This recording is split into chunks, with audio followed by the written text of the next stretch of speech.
আসসালামু আলাইকুম। ময়মনসিংহের কৃষি বিশ্ববিদ্যালয় থেকে স্বাগত জানাচ্ছি আমি রাসেল মুসাফির। সকলকে স্বাগত জানাচ্ছি আরও একটি নতুন ভিডিওতে। আমার পিছনে যেই ভবনটি দেখতে পাচ্ছেন এটি কৃষি বিশ্ববিদ্যালয়ের একটি ভবন। আমার চতুর্পাশে যে মানুষগুলো দেখতে পাচ্ছেন সবাই এই বিশ্ববিদ্যালয় দেখার জন্য এসেছে শুক্রবার বিকালবেলা।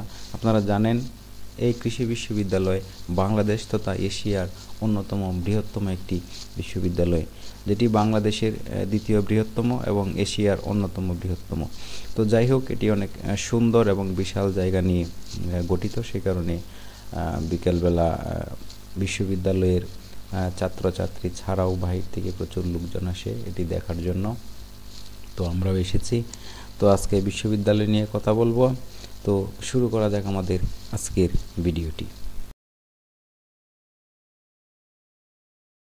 শুরুতেই কৃষি বিশ্ববিদ্যালয়ের ইতিহাস আপনাদের সামনে তুলে ধরতে চাই। উইকিপিডিয়ার তথ্য মতে বাংলাদেশ কৃষি বিশ্ববিদ্যালয় বাংলাদেশের একটি কৃষি বিষয়ক সরকারি বিশ্ববিদ্যালয়। 1961 সালের 18 আগস্ট ময়মনসিংহে প্রতিষ্ঠিত এই প্রতিষ্ঠানটি বাংলাদেশের তৃতীয় সরকারি বিশ্ববিদ্যালয়, প্রথম বিশেষায়িত কৃষি বিশ্ববিদ্যালয় এবং শিক্ষাঙ্গনের আয়তনের দিক থেকে এটি দ্বিতীয় বৃহত্তম। বর্তমানে এতে 44টি বিভাগ বা অনুষদ চালু রয়েছে। 2017 সালে এটি বাংলাদেশের 1 নম্বর বিশ্ববিদ্যালয় ছিল। যুক্তরাজ্য ভিত্তিক শিক্ষা সাময়িকী টাইমস হায়ার এডুকেশন প্রকাশিত সর্বশেষ র্যাঙ্কিংয়ে বাংলাদেশ কৃষি বিশ্ববিদ্যালয় 1001 থেকে 1200 এর মধ্যে রয়েছে পৃথিবীর অন্যান্য বিশ্ববিদ্যালয়ের সাথে তুলনা করলে। তো যাই হোক, 1961 সালের ভেটেরিনারি এবং কৃষি অনুষদ নামে দুটি অনুষদ নিয়ে কৃষি বিশ্ববিদ্যালয়ের কার্যক্রম শুরু হয়। তখন এর নাম ছিল পূর্ব পাকিস্তান কৃষি বিশ্ববিদ্যালয়।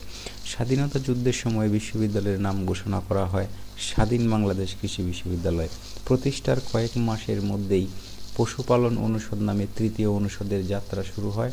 1963-64 শিক্ষাবর্ষে কৃষি অর্থনীতি এবং গ্রামীণ সমাজবিজ্ঞান অনুষদ, 1964-65 শিক্ষাবর্ষে কৃষি প্রকৌশল এবং কারিগরি অনুষদ এবং 1967-68 শিক্ষাবর্ষে মৎস্য বিজ্ঞান অনুষদ শিক্ষা কার্যক্রমে যুক্ত হয়। আপনারা জানেন এটি বাংলাদেশের দ্বিতীয় বৃহত্তম বিশ্ববিদ্যালয়। ময়মনসিংহ শহর থেকে 4 কিলোমিটার দক্ষিণে পুরাতন ব্রহ্মপুত্র নদীর পশ্চিম প্রান্তে প্রায় 1261 একর জায়গা নিয়ে গড়ে উঠেছে বাংলাদেশের এই কৃষি বিশ্ববিদ্যালয়। রাজধানী ঢাকা থেকে 120 কিলোমিটার উত্তরে এই ক্যাম্পাসের অবস্থান। বিশ্ববিদ্যালয়ের মূল প্রশাসন ভবন সহ বিভিন্ন অনুষদীয় ভবন, কেন্দ্রীয় গ্রন্থাগার, 2000 আসনের আধুনিক মিলনায়তন, ছাত্র শিক্ষক কেন্দ্র বা টিএসসি, সম্প্রসারিত ভবন, ব্যায়ামাগার, স্টেডিয়াম, স্বাস্থ্যকেন্দ্র, জিটিআই ভবন এবং শিক্ষার্থীদের আবাসনের জন্য 14টি হল আছে, যার মধ্যে 5টি হল ছাত্রীদের জন্য বরাদ্দ। এছাড়াও রয়েছে ডক্টর ওয়াজেদ মিয়া ডরমিটরি। এই হচ্ছে বাংলাদেশ কৃষি বিশ্ববিদ্যালয়ের সংক্ষিপ্ত ইতিহাস। তো এই ছিল আমাদের কৃষি বিশ্ববিদ্যালয়ের সংক্ষিপ্ত ইতিহাস। এবার চলুন বাংলাদেশের বিভিন্ন খাতে এই কৃষি বিশ্ববিদ্যালয়ের যে অবদান রয়েছে সেগুলো নিয়ে আমরা আলোচনা করি। বাংলাদেশ কৃষি বিশ্ববিদ্যালয় উল্লেখযোগ্য সংখ্যক শস্যের জাত এবং উৎপাদন প্রযুক্তি উদ্ভাবন করেছে।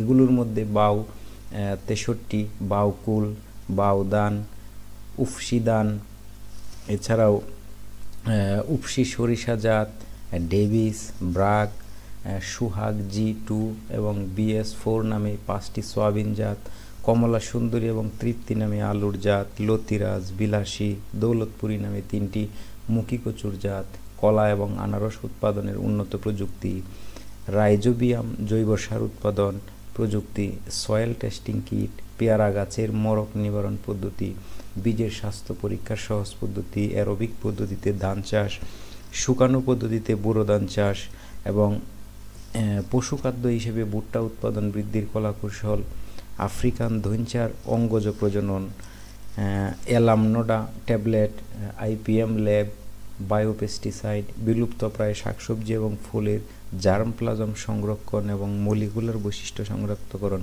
কলাকৌশল। এছাড়াও ব্রুসেলোসিসের হিট ফিল্ড ভ্যাকসিনেশন উদ্ভাবনের দাবি করেছেন বাংলাদেশের কৃষি বিশ্ববিদ্যালয়ের গবেষক মোহাম্মদ সিদ্দিকুর রহমান। মুরগ মুরগির রানীক্ষেত রোগ এবং ফাউল পক্সের প্রতিষেধক টিকা উৎপাদন, হাঁসের প্লেগ ভ্যাকসিন এবং হাঁস মুরগির ফাউল কলেরার ভ্যাকসিন তৈরি, রানীক্ষেত রোগ সহজেই শনাক্তকরণে মলিকুলার পদ্ধতির উদ্ভাবন, মুরগির স্যালমোনোসিস রোগ নির্ণয় প্রযুক্তি, হাওর এলাকায় হাঁস পালনের কলাকৌশল। অর্থাৎ কৃষি অর্থনীতি বিষয়ে মাঠ পর্যায়ে বিভিন্ন অনুসন্ধানী গবেষণা এবং তৎপরতার মাধ্যমে টেকসই শস্য বীমা কার্যক্রম, ক্ষুদ্র সেচ কার্যক্রমের উন্নয়ন, পশু সম্পদ উৎপাদন এবং ডেইরি উৎপাদনের উন্নয়নের স্বল্প ব্যয়ে সেচ নালা তৈরি, উন্নত ধরনের লাঙ্গল, স্প্রে মেশিন, বাকরি বিজিয়া সার, বীজ ছিটানো যন্ত্র, সোলার ড্রয়ার, উন্নত ধরনের হস্তচালিত টিউবওয়েল, জ্বালানি সাশ্রয়ী দেশি চুলা, মাগুর শিং মাছের কৃত্রিম প্রজনন, এরকম অনেক ক্ষেত্রে বাংলাদেশের কৃষি বিশ্ববিদ্যালয়ের অনেক অবদান রয়েছে, যেগুলো হয়তো আমরা অনেকেই জানি না।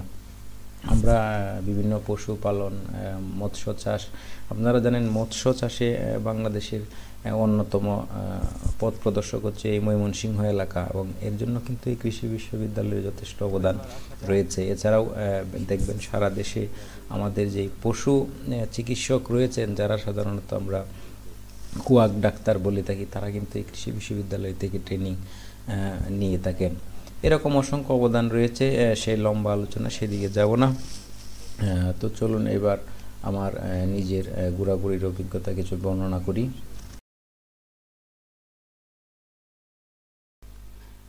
তো এবার আসা যাক কৃষি ভার্সিটি ঘোরাঘুরি নিয়ে কিছু কথা। আপনারা দেখেছেন আমার ভিডিওতে অনেক মানুষজন এসেছে ঘোরাঘুরির জন্য, যেহেতু এটা মোটামুটি উন্মুক্তই, পাশাপাশি অনেক জায়গা এবং অনেক সুন্দর সুন্দর বাগান রয়েছে, বিল্ডিং রয়েছে, রাস্তা রয়েছে, সেজন্য প্রচুর মানুষ আসে এখানে ঘুরতে বিকেলবেলা। তো অনেকেই ভাবতে পারেন যে এখানে এই সরিষা ক্ষেতের ভিডিও কেন, ফুল বাগানের ভিডিও কেন, আসলে এগুলো সবগুলোই হচ্ছে কৃষি ভার্সিটির এরিয়ার মধ্যেই। আপনারা জানেন এখানে 1200 একরের উপরে জায়গা, মানে একটা হিউজ জায়গা। আপনি নিচে দেখতে পাচ্ছেন সরিষা ক্ষেতের উপরে আশেপাশে যত দূর চোখ যায় সব কিন্তু এটা কৃষি ভার্সিটির এরিয়ার মধ্যেই। এছাড়াও সুন্দর সুন্দর ফুল গাছ রয়েছে অনেক, সেই ফুল গাছ দেখতে মানুষ আসে, আম গাছ, তারপর বিভিন্ন নার্সারি রয়েছে, মানে এক কথায় খুব সুন্দর জায়গায়। বর্তমানে কিছু ডেভেলপমেন্টের কাজ চলছে, সেজন্য একটু রাস্তাঘাট গুলা একটু ধুলাবালিতে পরিপূর্ণ বা একটু অসুন্দর লাগে, কিন্তু সব মিলিয়ে এটা আসলে খুবই সুন্দর। এখানে পড়তে পারলে ভালো লাগতো, যদিও তখন আমরা চান্স পাইনি।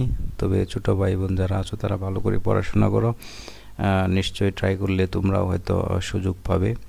এত সুন্দর ভার্সিটিতে পড়াশোনা করা সকল ছাত্রছাত্রীদেরই ইচ্ছা জাগে, কিন্তু সবাই তো আর জায়গা হয় না, সেখানে মেধাবীরাই চান্স পায়।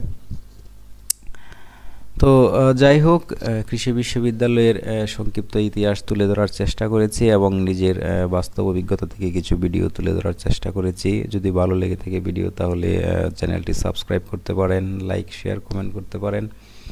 পরবর্তীতে কোনো ভিডিও নিয়ে হাজির হওয়া ইনশাআল্লাহ। সে পর্যন্ত সকলে ভালো থাকুন, সুস্থ থাকুন, আল্লাহ হাফেজ।